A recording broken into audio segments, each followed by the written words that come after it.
자, 안녕하세요. 이제 챕터 3, 이제 3장으로 넘어왔습니다. 이제 3장에선 함수와 함수형 프로그래밍에 대해서 살펴볼 겁니다. 이제 코틀린에서 가장 중요한 특징들이 들어있는 챕터이기도 하기 때문에 이제 자세히 여러분들은 이제 학습을 하셔야 됩니다. 그리고 이제 기존의 객체지향 언어에서는 없었던 기법들이 이제 사용되기 때문에 이제 이 부분을 이제 자세히 살펴볼 필요가 있습니다. 그래서 먼저 제일 처음 들어가는 03-1에서는 이제 함수를 선언하고 호출하는 방법에 대해서 먼저 살펴보겠습니다. 자, 먼저 함수란 뭘까요? 일단 기본적으로는 함수라는 것은 우리가 이런 박스로 표현하기도 합니다. 그래서 이 박스에 어떤 입력값을 있습니다. 스트링이라든가 아니면 숫자 혹은 함수 자체를 넣을 수도 있습니다. 이렇게 함수에다 뭔가를 입력하면 그 해당되는 내부에서 어떤 일이 일어나는 거죠. 여기서 뭔가 기능이 일어난 다음에 기능이 수행된 다음에 해당 결과를 짠 하고 이제 뽑아주는 겁니다. 이게 이제 함수인데 물론 이 함수라고 해서 이 해당되는 결과가 무조건 뽑아지는 건 아닙니다. 이 어떤 함수는 이 안에서 처리만 되고 이제 반환값이 없을 수도 있습니다. 그냥 입력만 하고 반환값이 없는 함수도 있겠죠.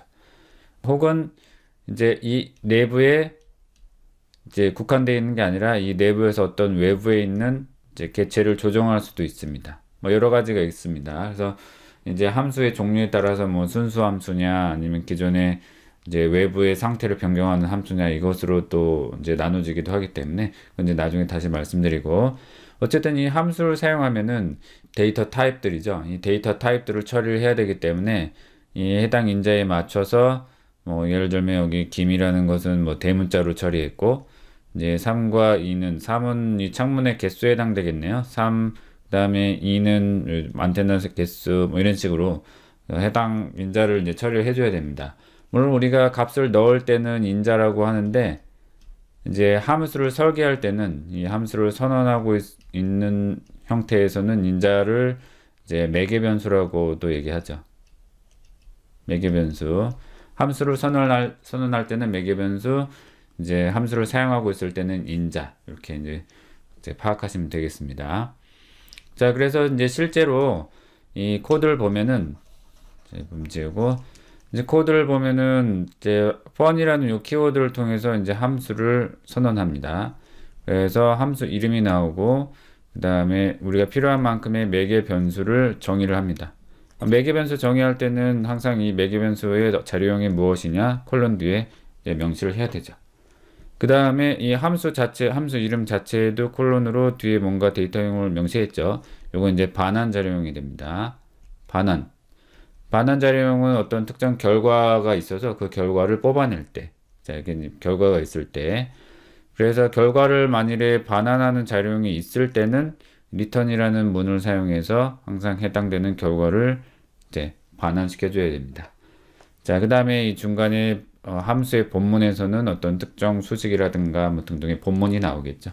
그래서 이걸 이제 함수의 블럭, 중괄호 쌓여 있는 이 부분을 우리는 함수의 블럭이라고 합니다. 그리고 이 블럭 내에서는 블럭 내에 선언되어 있는 변수들은 지역 변수로 불리기 때문에 특정 이제 메모리상으로 봤을 때는 해당 값은 이제 스택에 들어가게 됩니다. 자, 이런 건 이제 뒤에서 살펴보겠습니다. 자, 그러면 이제 다시 한번 정리해 보면 함수 fun 키워드를 사용하고 이름, 그 다음에 변수 이름.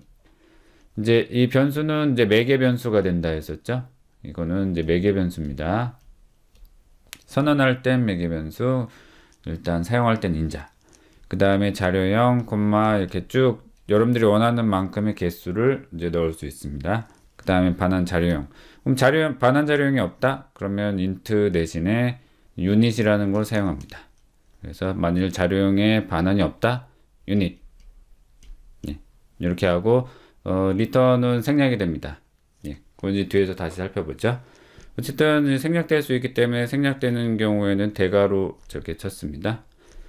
자, 그리고 인자가 매개변수가 하나도 없을 수도 있기 때문에 자, 전체 생략이 가능합니다. 자, 그 다음에 표현식 return문도 생략이 될 수 있죠. 자, 그러면 이제 일반적인 함수의 모습을 다시 한번 표현해 보죠. 우리가 이제 방금 봤듯이 이렇게 선언할 수 있었다고 했습니다. 본문에 해당되는 것을 중괄호상에 우리가 기술할 수 있었죠. 근데 이거를 만일에 한 줄일 경우에는 굳이 블록문으로 사용하지 않고 얘를 좀 축약해 보자. 그래서 표현식이 자 어때요? 등호를 사용해서 A 플러스 B를 바로 이런 식으로 할당문처럼 사용한 거죠. 할당문처럼 사용했습니다만 사실은 함수의 선언입니다. 자, 이게 헷갈리면 안 되는데, 그래서 위에 보시면 바로 이 본문 중괄호 부분을 여기에 넣은 것과 같습니다. 그래서 두 개의 문장은 동일한 거고, 이 두 번째 표현이 바로 간략화된 함수 표현입니다. 그래서 주로 이제 본문이 한 줄일 경우에 이런 표현을 하기 때문에 잘 알아둘 필요가 있습니다. 자, 그러면 한 번 더 축약해 보자. 뭐가 사라졌죠, 여기? 예, 바로 반환 자료형이 사라졌죠. 이 앞서 존재했던 이 반환 자료형은 이 매개변수 A와 B가 정수형이기 때문에 사실 A와 B를 더한다는 것은 이 결과물 자체도 정수형이라는 것을 추론할 수가 있습니다. 그래서 코틀린이 추론할 수 있는 경우에는 이 자료형이 생략이 됩니다. 자, 그러면 이제 첫 번째로 코딩해 볼 것은 함수의 이제 모양인데, 잠깐 먼저 이 슬라이드를 보고 설명한 다음에 여러분들이 직접 한번 실행을 해보시기 바랍니다. 먼저 이 함수는 이 앞쪽에 우리가 선언했고 이 뒤쪽에 메인이 있네요. 메인도 일종의 함수입니다. 자, 하지만 이 메인은 진입점이라고 했었죠. 그래서 항상 코드 창에 보면은 이렇게 플레이 버튼이 여기 옆에 있습니다. 진입 함수. 예. 항상 엔트리 포인트는 메인 함수가 됩니다. 자, 메인 이 함수는 요 안에 외부로부터 값을 가져올 수 있는 매개 변수를 하나 가질 수 있었습니다. args라는. 자, 근데 현재 여기는 생략되어 있습니다. 생략되어 있을 경우에는 이제 외부로부터 인자를 가져오지 않는다고 가정하는 거죠. 자, 그래서 어쨌든 진입점부터 시작을 하면 되겠습니다. 이 함수는 선언하는 위치는 아무데나 상관이 없습니다. 이 메인 위에 있어도 되고 메인 아래에 있어도 되죠. 이렇게. 실제로 이제 예전에 C 언어 같은 경우에는 해당 이름을 모르면 해당 함수를 호출할 수 없었는데, 얘는 그 위치에 상관없이 이 최상위에 선언되어 있는 이 함수를 탑 레벨이라고 합니다. 탑 레벨 함수. 이 탑 레벨, 그러니까 최상위 함수라고 불리는 것들은 이제 어디에 있든 상관이 없는 거죠. 위치에 상관없이 호출할 수 있다. 그래서 이제 밑에 선언돼도 상관없는 거고, 최상위 함수에 대해서는 다시 람다식에서 다시 한번 언급할 겁니다. 자, 그러면 진입점은 여기이기 때문에 제 1번은 여기부터 진입하고 2번은 요 라인을 수행하겠죠? 그러면 썸을 만났죠? 그러면 이 해당되는 할당문이 구동되기 전에 먼저 이 뒤에 있는 표현식이 이제 수행이 되죠. 하지만 이게 함수죠? 그래서 썸이라는 요 함수를 이용을 하는데, 자, 이때 불리는 3과 2는 인자라고 불립니다. 인자 3과 2를 가지고 어디로 가냐면 여기로 가는 거죠. 예. 매개 변수에 전달됩니다. 3과 2가 썸의 매개 변수, 예, 선언자.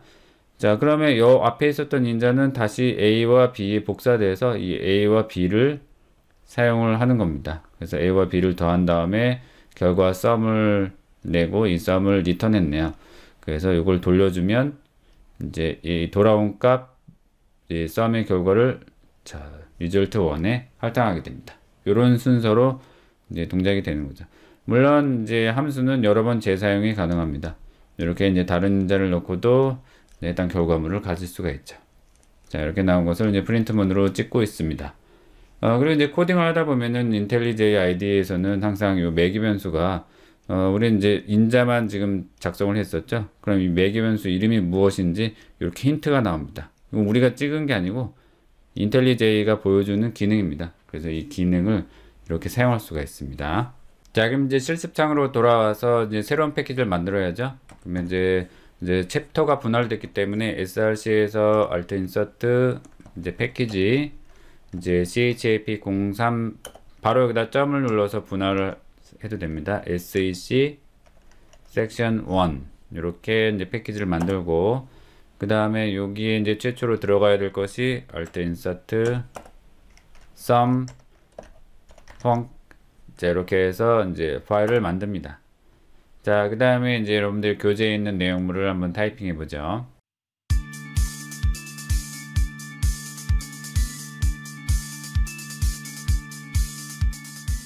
자, 이렇게 이제 타이핑 합니다. 저는 이제 교재와 반대로 타이핑했죠. 이제 먼저 메인을 작성하고 썸을 밑에다 해놨습니다.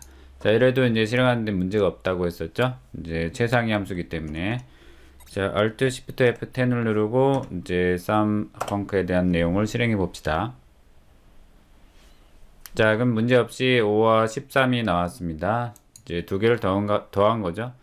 자, 그럼 이제 이 소스 코드를 자세히 보시면 먼저 여기에 방금 얘기했던 A와 B에 대한 힌트가 나오고 있죠. 자, 이건 제가 작성한 게 아니라 A 콜론 B 콜론은 이제 인텔리제이 IDE에서 보여주는 일종의 코드 어시스트입니다. 그래서 매개 변수가 A와 B라는 걸 알려주고 있습니다.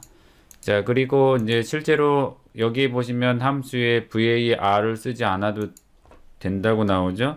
그래서 이런 것들은 여러분들이 이렇게 살짝 고쳐서 이제 되도록이면 이제 VAL을 이제 사용하는 버릇을 들여야 됩니다. 이게 이제 경고로 보여주기 때문에 이렇게 이제 체크할 수가 있습니다. 자, 그 다음에 이제 마찬가지죠. 예, 또 실행해 보면 이제 문제 없이 이제 5와 13이 나옵니다. 이제 이걸 좀 더 압축을 해 봅시다. 자, 썸에 A와 B를 얘를 리턴하고 있습니다. 그래서 사실은 이 리턴 굳이 변수로 선언하지 않아도 되죠. 그래서 이 부분을 이제 삭제를 하고 이 썸을 붙여봅니다. 이렇게 나머지는 필요가 없겠죠. 자, 그러면 어때요? 이제 한 줄로 완성이 된 거죠. 이제 단축한 건데 이렇게 한 다음에 실행을 해도 이제 해당 데이터에 나오는데 문제가 없습니다. 자, 마찬가지로 A와 B는 정수형이기 때문에 얘는 생략할 수가 있습니다. 반환 자료형도 생략 가능. 자, 이렇게 되면은 이제 가장 최적의 뭐죠? 이제 형태로 이제 만든 거죠. 마찬가지 또 실행을 하면은 자, 해당 값 5와 13이 나오는데 문제가 없었습니다.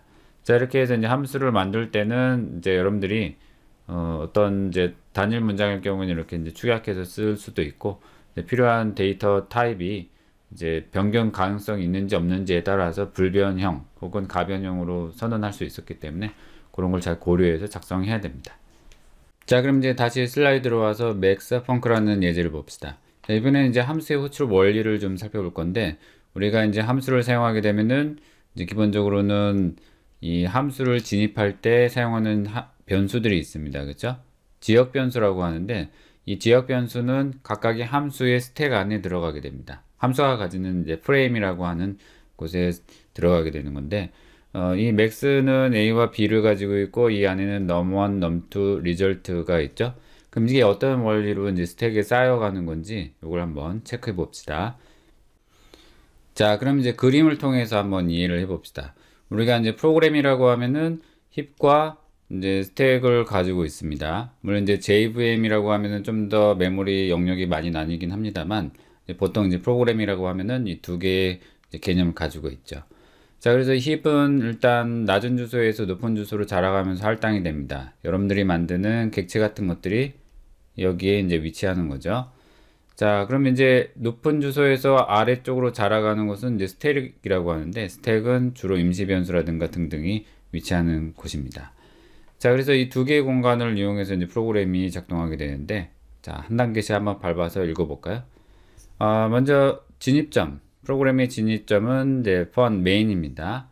자, main을 진입하게 되면 이 main 함수의 프레임이 생깁니다. 그래서 이제 이 프레임 안에는 지역 변수나 항스택, 상수풀이라든가 뭐 객체 주소 등등이 담겨지게 됩니다. 그래서 우리는 먼저 이 지역 변수를 집중해서 한번 살펴볼 겁니다. 자, 그러면 제일 먼저 이 메인 함수 내부에 보면은 어때요? 여기 매개 변수가 없죠. 이제 매개 변수가 없는 경우도 있고 사실은 우리가 앞서 배운 바와 같이 외부에서 어떤 인자를 받아들일 때는 args라는 매개 변수를 정의합니다. 그렇죠? 이제 스트링형으로 정의하게 되는데 만일에 이 args를 정의하게 되면은 제일 처음에 해당되는 args가 지역 변수에 쌓이겠죠. 이게 이제 가장 기본인데 물론 우리가 args를 정의하지 않았으면은 없습니다. 하지만 이제 정의하는 경우가 있기 때문에 한번 살펴보면 그러면 이 args는 사실은 스트링의 배열이었죠. 자, 스트링이라고 하는 거는 이제 객체입니다. 그래서 실제로 여기 들어있는 거는 어떤 특정 스트링의 값이 아니라 그 스트링을 가리키는 일종의 주소가 들어가겠죠. 그래서 실제로는 여기 변수에는 이렇게 해서 여기에 이제 가르쳐지게 됩니다. 근데 사실 이 부분은 우리가 고려할 건 아니고 일단 그런 방식으로 작동한다고 이제 이해하시면 되겠고, 그리고 이제 자, 이제 진입해서 드디어 로컬 변수를 만났습니다. 요 블럭 아니죠? 요 블럭 안에 첫 번째 num1을 만났습니다. 그러면 지역 변수 num1이 이제 하나씩 쌓여지게 됩니다. 그 다음에 num2, 3, 자, 3 쌓여지고, 그 다음에 리절트는 어때요? 여기에 어떤 특정 값으로 초기화하지 않았습니다. 그쵸? 그래서 이 리절트는 아직 비초기화된 변수이기 때문에 특정 어떤 값을 가지지 않습니다. 하지만 이제 그 디버깅 루틴을 통해서 보면은 여기 0이라고 이제 표시가 되긴 합니다만 그 0을 사용할 수 있는 건 아니죠. 자, 그래서 리절트에는 아직 결정되지 않은 메모리다. 그래서 이제 이 값은 아직 할당되지 않았습니다. 자, 그럼 여기까지 진입했고, 자, 여기 문장으로 이제 가게 되면 아직 할당문을 수행하기 전에 이 뒤에 max라는 함수가 있죠. 자, 이 max라는 함수부터 이제 처리를 해야 됩니다. 자, 그럼 이 max라는 함수를 만난 순간 점프 뛰죠. 여기로. 그래서 max 함수의 프레임이 하나 더 생겨나게 됩니다. 그럼 이제 메인 함수 프레임에서 벗어나서 하나가 더 쌓여 올라가는 거죠.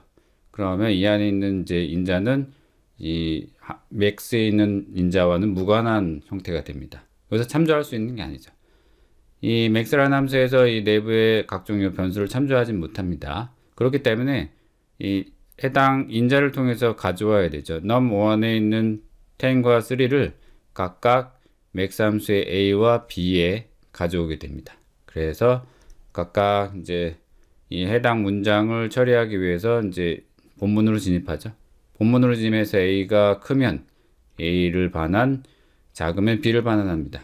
자, 이런 식으로 이제 진입하게 되면 먼저 a에 10이 쌓이고 지역 변수로, 그 다음에 b에 3이 쌓입니다. 그 다음에 이제 판단문을 전부 이제 마치고 돌아가겠죠. 마치고 돌아가면 해당 결과물이 리절트에 담겨지게 됩니다. 자, 이때는 이제 무슨 일이 일어나냐면 이제 맥스 함수를 탈출하는 순간 이제 하나씩 팝되면서 없어집니다. 그 푸시됐던 스택의 내용들이 그 다음에 이제 맥스 프레임도 사라지고 이제 돌아가죠. 그러면서 리절트의 최종적으로 이 할당문에 의해서 이 값이 자, 이렇게 10이라고 할당되게 됩니다. 자, 이런 식으로 이제 우리가 필요에 따라서 그 함수를 점프 뛸 때마다 프레임이 생기고 그 함수에서 관리하는 여러 가지 이제 객체라든가 아니면 해당 로컬 변수들을 이제 관리하게 됩니다. 이게 이제 스택이 하는 일이죠. 자, 그 다음에 이제 프린트 문을 리절트 찍고, 자, 그 다음에 최종적으로 메인 함수의 끝을 알리는 자, 요 블럭을 탈출하게 되면은 이제 메인 함수 프레임도 사라지고 프로그램이 종료되겠죠. 자, 이렇게 이제 우리가 일단 메모리에 대해서 간단히 이해를 했는데, 사실은 우리가 이 지역 변수 말고도 여기에는 우리가 생성하는 객체에 대한 어떤 참조 주소가 필요하면 해당 객체를 힙에다 만들고 이 스택에는 주소만 이제 담아 놓는 형태가 이제 있을 수 있습니다. 그래서 이제 이런 거는 각각의 메모리마다 약간씩 틀려집니다. 그래서 여러분들이 생성하는 이제 객체에 따라서 힙에 있을 수도 있고, JVM 같은 경우에는 이제 폼 제너레이션이라고 하는 공간이 또 있는데 거기에 이제 스트링 값이 들어갈 수도 있고 이제 다양한 어떤 형태가 있습니다. 자, 어쨌든 기본적인 거는 동적인 부분이기 때문에 힙은 동적 공간, 동적 할당이라서 중간중간 이제 프로그램상이 구동되면서 생겨나는 객체들을 점점 쌓아집니다. 이제 객체를 거꾸로 다시 해제할 때에는 GC가 작동하죠. 거버지 컬렉터가 작동해서 얘를 이제 제거하는 역할을 해줍니다. 이렇게. 그리고 이제 사실은 스택은 팝되면서 나오기 때문에 이제 해당 블록을 탈출하면은 삭제가 됩니다. 다만 이제 탈출하지 않고 무한정으로 만일에 여러분들이 이 max라는 거를 이 탈출을 해야 되는데 이 안에서 또 max를 또 호출하는 거예요. 이 본문 내에서 max를 또 호출하면 max 진입 자기를 계속 참조해서 진입하는 함수가 있을 수 있습니다. 그런 걸 우리가 제기 함수라고 하는데, 이 제기 함수를 잘못 쓰면 제기 함수가 탈출하지 않고 계속 진입만 하게 되면은 프레임이 계속 쌓여 올라가겠죠. 계속 쌓여 올라가면 어떤 프로그램이든지 해당 한계가 있습니다. 그 리미트를 정해놨어요. 그래서 JVM도 해당 그 스택에 리미트가 있습니다. 그래서 거기에 도달하면 더 이상 이제 메모리를 이제 할당할 수 없는 상태가 되죠. 그래서 이제 스택이 꽉 찬 상태이기 때문에 이제 스택 오버플로우가 됩니다. 자, 이런 형태. 혹은 힙의 경계를 넘칠 때, 자, 계속 증가하다가 힙의 경계를 넘쳐요. 이게도 이제 특정 경계를 마련해 놨는데, 여기에 이제 도달했는데 더 이상 이제 거버지 컬렉터가 해당 객체를 제거하지 않는다. 메모리 릭이죠. 메모리가 누출되고 있는 상황인데, 그런 경우에는 out of memory라는 OOM, 요게 발생합니다. 자, 그래서 이런 것들이 발생하지 않게 조심해야 되죠. 예, 여기서 스택에서 발생하는 거는 스택 오버플로우, OOM입니다. 물론 이제 이런 값들은 조금씩 조정해서 메모리의 리미트를 이제 조정을 할 수 있습니다. 프로그램상에. 뭐 이제 우리는 자바 가상머신 상에서 돌리고 있기 때문에 JVM의 옵션 상에서 우리가 이런 것들을 조절은 할 수 있죠. 하지만 이제 기본적으로는 이제 이 단계에 도달되지 않도록 프로그래밍 하는 것이 좋겠습니다. 자, 그러면 이제 함수가 반환값이 있는 것만 있는 게 아니라 반환값이 없는 함수도 있습니다. 그래서 우리는 반환값이 없는 형태. 자, 얘는 인자를 받아들이기만 했고, 어떤 인자에 대한 결과를 뽑아낸 게 아니라 그냥 이 자체에서 출력하고 끝나고 있죠. 이 안에서 뭔가 하는 일을 A와 B를 더한 다음에 출력문으로 출력한 다음에 아무런 일도 하지 않습니다. 반환값이 없는 거죠. 이런 경우에는 유닛을 이제 선언합니다. 반환 타입에.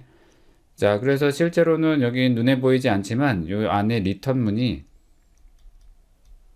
유닛으로 정의가 되어 있는 겁니다. 그래서 사실은 얘가 생략되는 거죠. 눈에 안 보일 뿐 얘는 생략되어 있습니다. 그래서 유닛은 이제 자바에 있는 그 보이드형하고 이제 대치할 수 있는데, 사실 자바에서 사용하는 보이드형은 아예 그 특정 반환 타입이 아예 없는 건데, 이 코틀린에서 유닛은 유닛이라는 것 자체를 이제 반환하게 되는 겁니다. 근데 유닛은 이제 기본적으로 반환 타입에 대한 특정형이 없을 경우에 반환하는 특수한 자료형이죠. 그래서 이제 약간의 어떤 개념은 약간 다릅니다. 그래서 보이드하고 완전 동일하다라고 생각하시면 안 됩니다. 자, 그래서 이 유닛은 이제 다시 생략이 가능합니다. 그래서 여러분들의 함수가 유닛을 가지고 있을 경우에는 이렇게 생략하고 그 다음에 어때요? 이 리턴문 자체도 생략합니다. 그래서 이 반환 타입과 리턴문 자체가 생략되어 있으면 이제 코틀린은 이 함수는 이제 유닛으로 반환하는 함수다라고 이제 추론하게 됩니다. 예, 반환 값이 없는. 자, 그래서 이걸 이제 잘 알아둘 필요가 있고. 자, 이번에 이제 함수의 매개 변수에 대해서 이야기해 볼까요? 매개 변수라는 것은 우리가 특정 매개 변수 이름을 지정하고 타입을 정해주는 이런 형태가 됩니다. 그래서 이제 매개 변수가 뭐 하나, 두 개, 세 개 정도 있는 경우에는 우리가 그 해당 내용을 작성해서 이제 사용할 때 넣어줘야 하죠. 이렇게 이름을 넣어줘야 하는데, 이제 기본적으로는 모든 인자에 대한 내용을 넣어야만 함수가 작동하겠죠. 하지만 매번 이메일을 누군가 특정 지정하지 않았을 경우에 디폴트로 넣고 싶을 때 이제 모든 함수 호출부에 디폴트라고 다 넣기에는 아주 힘들겠죠. 함수가 상당히 많이 호출되고 있을 때. 그렇기 때문에 특정 어떤 인자에 디폴트, 그래서 기본값을 넣어줄 수가 있습니다. 자, 이렇게 특정 변수에 등호를 사용해서 이제 아무런 값을 지정하지 않았을 때에 기본값을 넣어줄 수가 있습니다. 이렇게. 자, 그래서 물론 얘는 스트링형일 때도 넣었습니다만, 뭐 인티저형, 정수형일 때도 넣을 수 있습니다. 이제 각각의 타입에 따라서 값을 결정해 주면 됩니다. 자, 이런 경우에는 자, 함수를 이제 호출할 때 어때요? 맨 앞에 네임에 해당되는 것만 입력을 했을 뿐, 요 뒤에 콤마 이메일에 해당되는 거 안 넣었죠. 예. 이 안 넣었을 경우에는 디폴트 값인 요 문자가 이제 저장이 되는 겁니다. 물론 여기 콤마 한 다음에 다른 값을 넣게 되면은 이 디폴트 값 대신에 해당 값이 이제 저장이 되는 거죠. 자, 이렇게 해서 이제 일반적인 이제 함수에 특정 기본값을 주어줄 수가 있습니다. 자, 이제 몇 가지 예제가 남았습니다. 그래서 이 예제를 통해서 이제 함수 사용법을 좀 더 알아볼 겁니다. 먼저 슬라이드를 통해서 요점을 짚고 난 다음에 이제 하나씩 실행하면서 그 결과를 살펴보도록 하죠. 먼저 이제 디폴트 파라미터에 넣는 방법. 이제 우리가 앞서 살펴봤듯이 자, 이메일에 디폴트 넣고 여기에 자, 이 인자를 사용하고 있죠. 이메일 네임과 이메일. 그 다음에 두 번째 함수에 디폴트 args라는 거 선언부가 있습니다. 첫 번째 선언, 두 번째는 이제 디폴트 args. 이거는 이제 x와 y를 선언했고, 이 둘 다 아예 그냥 디폴트 값으로 100과 200을 넣어놨죠. 그래서 이제 함수 사용된 부분을 살펴봅시다. 사용된 부분을 살펴보면 먼저 add는 반드시 한 개 정도는 있어야 되겠죠. 왜냐하면 name에는 디폴트가 없기 때문에 name은 반드시 있어야 됩니다. 혹은 name과 이메일은 따로 작성할 수 있습니다. 이렇게 바로 이제 값을 넣어줘도 되고, 하지만 이제 디폴트 같은 경우에는 둘 다 디폴트 값이 있기 때문에 디폴트 args는 요 뒤에 사용되는 인자가 아예 없죠. 아예 없으면 그냥 100과 200이 사용돼서 100과 200에 대한 결과가 나올 거고, 자, 그냥 200이라고 치면은 어때요? 200이라고 하게 되면은 이 두 개의 인자 중에 첫 번째에 해당되는 x의 값이 200이 됩니다. 그래서 이 뒤에는 디폴트, 앞에는 우리가 지정한 200을 더해서 나오는 거죠. 자, 그럼 이제 의문이 생길 텐데, 그럼 나는 이렇게 모든 게 초기화되어 있을 때 앞에 게 아니라 뒤에 거를 하고 싶다. 그런 경우가 있겠죠. 그런 경우에는 자, 여기다 직접 쓰는 겁니다. 200 대신에 이렇게 y라고 쓴 다음에 그 다음에 300 이렇게 하게 되면은 이제 x가 아닌 y의 디폴트 값만 변경하게 됩니다. 자, 이런 방식으로 이제 사용할 수 있습니다. 자, 그걸 우리가 뭐라고 부르냐면 이제 named parameter라고 하죠. 이름이 있는 이제 매개 변수다 이겁니다.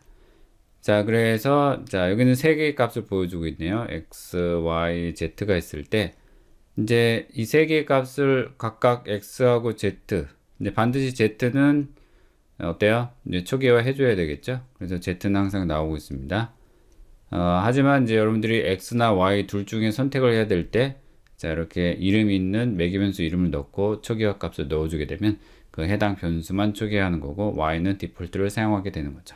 네, 이제 이걸 잘 알아두면 이제 여러분들이 작성하는 매개 변수가 아무리 많아져도 디폴트 값을 넣어주고 초기화할 수가 있고, 그 다음에 해당 인자 중에 필요한 부분만 골라내서 이제 초기화할 수 있다는 것을 알 수가 있게 됐습니다. 자, 이제 마지막으로 매개 변수가 그러면은 한 개가 아니라 한 개, 두 개, 세 개 이게 점점 늘어나는 경우를 생각해 봅시다. 자, 기본적으로 우리가 어떤 함수를 설계할 때 이제 인자가 한두 개 있으면 상관이 없겠는데 인자가 점점 늘어나는 경우, 그런 경우 우리가 일일이 이렇게 인자를 다 넣어줘야 되냐. 1, 2, 3을 출력하는데 1, 2, 3, 4를 넣을 수도 있고 1, 2, 3, 4, 5를 넣을 수도 있고, 그러면 함수를 계속적으로 만들어줘야 되죠. 그래서 이런 것들, 점점 늘어나는 인자 개수, 이런 것들을 가변적으로 처리하기 위한 키워드가 있습니다. 자, 그것을 이제 var, args 요 이제 실습을 통해서 살펴볼 수 있는데, 바로 요 키워드를 사용하는 겁니다. var, arg. 예. variable argument. 그래서 이제 가변 인자를 말하고 있는 건데, 바로 요 키워드를 사용해서 매개 변수를 선언하게 되면은 이 count라는 것은 배열 값을 가지게 됩니다. 그래서 여러분들이 이 함수를 사용할 때 원하는 만큼 인자를 넣을 수가 있습니다. 물론 이제 모든 것은 정수용으로만, 정수용으로 받아들이기 때문에, 자, 여기 배열에 대한 거는 나중에 우리가 다시 살펴볼 거긴 합니다만, 미리 살펴보면 이제 가변적인 인자에 따라서 이 count라는 배열 안에 들어가고, 이 배열을 찍으려면 이 배열에 여러 가지 요소가 있겠죠. 그래서 그걸 찍으려면 in이라는 이제 반복문에 의해서 이 배열 안에 있는 모든 내용을 num으로 가져와서 찍는 겁니다. 이렇게 반복하면서 이제 원소가 10개면 10번 반복해서 이제 해당 인자가 찍히게 됩니다. 그래서 반복문이나 이런 것들의 배열 요소에 접근하는 거는 나중에 살펴볼 거고, 여기서 핵심은 뭐냐면 바로 요거죠. 인자의 매개 변수, 여러 가지 이제 다중인자를 받아들이기 위한 가변형 인자를 받기 위한 키워드는 var, arg다. 그것만 이제 체크하시면 될 것 같습니다. 자, 이렇게 해서 이제 이번 절에서는 간단한 함수의 선언과 이제 함수의 사용법, 그 다음에 이제 함수가 호출되는 원리, 이제 메모리상에, 자, 함수 안에 있는 이제 변수의 선언들은 이제 지역 변수로 처리되고, 그 지역 변수는 스택에 각각 쌓아서 올라간다. 그 다음에 각각의 함수들은 이제 프레임이라는 단위로 다시 쌓아져서 올라갑니다. 그래서 각각의 함수가 사용하는 변수들을 관리하기 때문에 사실은 우리가 해당되는 인자로 다시 넘겨줄 때는 그 값을 참조하고 있는 게 아니라 복사돼서 다른 함수에 넘겨주게 됩니다. 이제 주의할 거는 함수를 무한정만을 호출하게 되면은 스택이 계속 쌓여서 이제 스택이 제한된 용량을 넘치는 이제 스택 오버플로우가 발생할 수 있다는 거, 그거 이제 주의를 해야 됩니다. 자, 그리고 이제 여러 개의 인자를 담기 위해서는 가변 인자 같은 것들을 넣고, 이제 기본적인 값을 원할 경우에는 기본값, 이제 함수에 매개변수의 기본값을 넣어준다거나, 아니면 인자가 많아질 경우에 특정 인자를 선택하기 위해서 네임드 파라미터, 그래서 이름이 있는 매개변수를 지정해서 정할 수 있었습니다. 자, 그래서 이번 절은 이렇게 간단히 끝내고, 이제 다음 절에는 좀 더 활용 사례들에 대해서 살펴보겠습니다.